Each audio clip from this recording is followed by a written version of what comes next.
Hello everyone, welcome again to our YouTube channel. Then we hope that you have subscribed.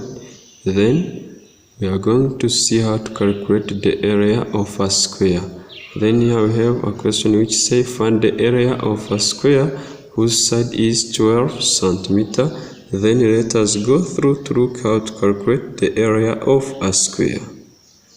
Here solution. We have side of 12 centimeter. Then here, to find the area, we have to know that area of a square is equal to side times side. Then area is equal to side times side, which is illustrated in simple form as A, which is equal to S times S. This means side times side. Then we are going to take the